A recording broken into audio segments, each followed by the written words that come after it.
હું નિમિષા ભાવસાર મારી YouTube channel રૂડું રસોડુંમાં આપ સૌનું સ્વાગત કરું છું. આજે આપણે પનીર પરાઠા બનાવીશું. આપણે ગાર્લિક પરાઠા, મેથીના પરાઠા એ બધા તો આપણે અલગ અલગ આગળ બતાવ્યા છે, પણ આજે આપણે પનીર પરાઠા બનાવીશું. તો એના માટે મેં આવી રીતે પહેલો તો લોટ બાંધી દીધો છે. ઘઉંનો આપણે જે રોટલીનો લોટ લઈએ એ લેવાનો, એમાં મીઠું અને સહેજ 2 થી 3 ચમચી જેટલું તેલ નાખી અને પછી આવો ઢીલો પરાઠા જેવો લોટ બાંધી લેવાનો. પછી કોથમીર ખાસ લેવાની, એકદમ ઝીણી સમારીને સરસ ફ્રેશ. પછી આ ડુંગળી એ પણ કટરમાં કરી લેવાની ઝીણી. પછી આ મેઇન આપણું પનીર એ એકદમ ફ્રેશ લેવાનું, તો સરસ પરોઠા થશે. આ ધાણા જીરું, પછી ગરમ મસાલો લેવો હોય તો લેવાનો, પણ મેં બહુ નથી લીધો કારણ કે બધું બહુ તીખું થઈ જાય. પછી આ લીલા મરચાં અને આદુની પેસ્ટ છે એ પણ મેં કટરમાં કરી છે. આ ચીલી ફ્લેક્સ, આ મરી પાવડર, મીઠું અને આપણે શેકવા માટે તેલ લઈશું. હવે આપણે પનીરને છીણી લઈશું. આ આપણું પનીર સરસ છીણાઈ ગયું. હવે 1 ચમચી જેટલું આપણે ધાણા જીરું નાખીશું.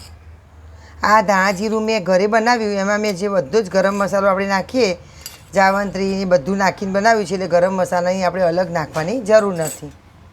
હવે 1/2 ચમચી જેટલો મરી પાવડર, 1 ચમચી જેટલા ચીલી ફ્લેક્સ નાખવાના. પછી આ આદુ મરચાંની પેસ્ટ 2 ચમચી. આ તીખાસમાં આપણા ઘરમાં જે રીતે ખવાતું હતું એ રીતે નાખવાનું. હવે આ ડુંગળીની છીણ, આને થોડીક આવી રીતે નીચોવીને નાખવાની, એટલે પરોઠા આપણા જે સોગી થઈને ફાટી જતા હોય છે વળતી વખતે ફાટે નહીં. આને તમે કટરમાં કરી છીણને થોડી વાર બાજુમાં મૂકી રાખશો એટલે આવી રીતે એનું પાણી નીકળી જશે. હવે આ લેવાની, આ ડુંગળી નાખી. હવે સ્વાદ અનુસાર મીઠું નાખીશું. મીઠું આપણે માપનું, કારણ કે પનીર હોય એમાં થોડુંક મીઠાનો ભાગ હોય ચીજની જેમ. હવે આ લાસ્ટમાં આપણે કોથમીર નાખીશું. હવે આ બધું આપણે હાથેથી મિક્સ કરી લઈશું. હવે ઉનાળો આવે એટલે ઉનાળામાં હવે સાંજે શું શાક બનાવવું એ થોડું પ્રોબ્લેમ થતું હોય, અને શું બનાવીએ તો ગલકાના દૂધીના એવા શાક આવતા હોય. હવે એ શાક બધા છોકરાઓને તો ભાવતા ના હોય, તો આવી રીતે તમે અલગ અલગ પરોઠા બનાવીને આપો તો ખાઈ લેશે. અને આમાં આપણે બધા વિટામિન પણ સરસ આવી જાય અને પ્રોટીન પણ મળી જશે છોકરાઓને. કોથમીર આવી એટલે આમ કોથમીર દાળ શાકમાં છોકરાઓ વીણી વીણી કાઢી નાખતા હોય, અને આ પરાઠામાં હોંશે હોંશે ખાઈ જશે. આ આપણું પનીરનું પૂરણ સરસ તૈયાર થઈ ગયું. આવું મિક્સ કરી અને થોડુંક ચાખી લેવાનું, કંઈક વધતું ઓછું હોય તો નાખીને પછી મિક્સ કરી લેવાનું. જુઓ આમ સરસ થઈ ગયું. હવે આપણે પરોઠા બનાવવાનું ચાલુ કરીશું. તો આ લોટ આપણો સરસ થોડો પહેલાં બાંધવાનો, એટલે પલળીને સરસ થઈ જાય.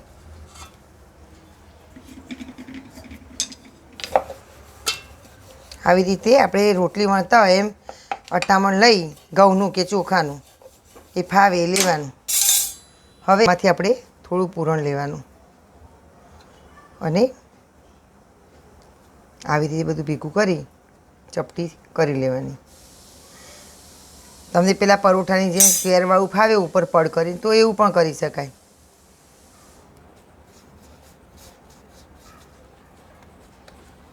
હવે આમાં ફરીથી અટામણ લઈ અને એને હળવા હાથે વણી લેવું. તે થોડુંક તેલ લગાવી અને તવી ગ્રીસ કરવાની, એટલે પરોઠો આપણો ચોંટે નહીં. હવે આને મૂકી દેવાનું. કરીને પણ કરી શકાય.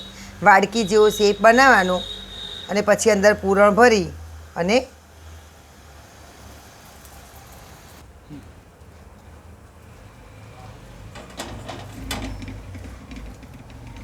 આમ અંદર પ્રેસ કરતા જવાનું, લોટ ઊંચો કરતા જવાનું. તમે અંદર પૂરણ દબાવશો એટલે લોટ આવી રીતે આજુબાજુ બહાર આવશે. હવે આને આપણી જે કિનાર હોય જાડી આવી રીતે ફિટ કરી લેવાની. પછી આમ કરી પ્રેસ કરી ફરીથી કોરો લોટ લઈ આપણે કચોરી કરતા હોય જેમ સૂકી એવી રીતે આવી રીતે બરાબર એને કરી લેવાનું. આવી રીતે કરો તો પણ આપણો પરોઠું ફાટશે નહીં. હવે થોડું હાથેથી થેપી અને પછી આવી રીતે 2 વેલણ મારી અને થોડુંક વણી લેવાનું.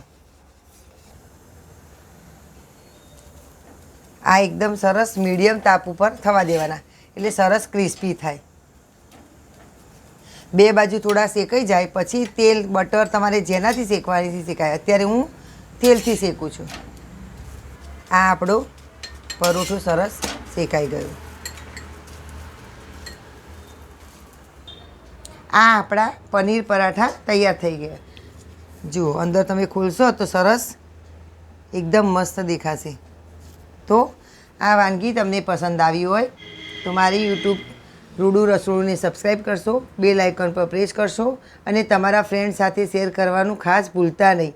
અને કોમેન્ટમાં લખજો કે કેવું બન્યું અને કંઈ સલાહ સૂચન હોય તો પણ કહેજો. અને આ પરાઠા ગ્રીન ચટણી જોડે, દહીં જોડે, કેચઅપ જોડે, તમને જેની સાથે ફાવે એની જોડે એ સરસ લાગશે. આ એકલા પણ બહુ મસ્ત લાગે છે.